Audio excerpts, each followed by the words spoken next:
Okay, kita sekarang berada di Fisherman Harbour Dim Sum. Okay, ini adalah menu-menu dia. Ada dim sum, fish soup, chicken rice, new chap, nasi lemak dan pelbagai lagi.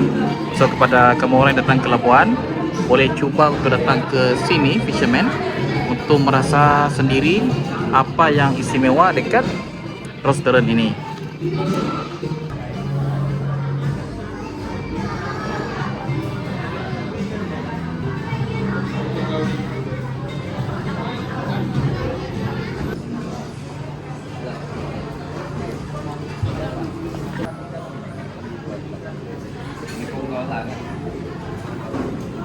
Okey, makan saya sudah sampai.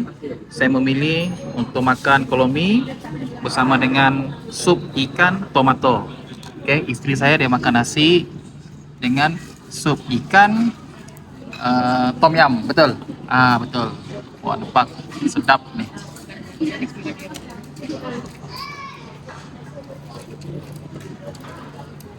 So kita boleh memilih untuk makan bersama dengan kolomi ataupun memilih untuk makan bersama dengan nasi. So kedua-dua adalah sedap. Okey. Mau makan dua-dua pun boleh kan?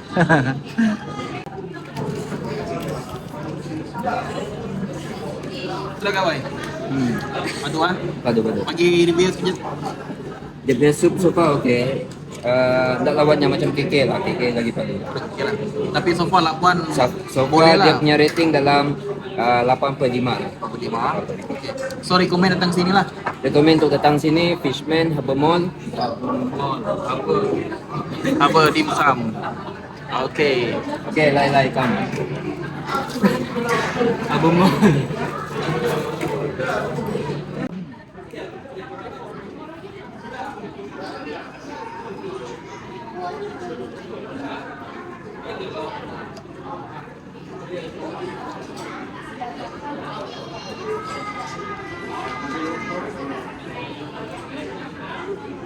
Okey, jangan risau. Kalau kamu orang ke Fisherman ni, bukan sahaja kamu boleh order sup ikan, tapi ada juga makanan-makanan lain seperti goreng-gorengan, ada new chap Sabah. Lepas tu kita ada dim sum pun ada juga, dan paling famous pun adalah chicken rice. Okey.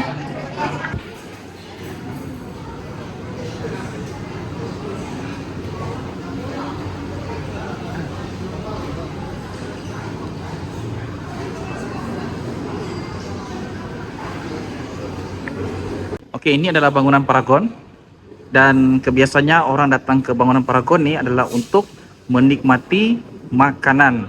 Dan famous di Fisherman ni, orang biasanya order untuk sup ikan. Paling famous lah di antara di Labuan ni, paling famous adalah sup ikan.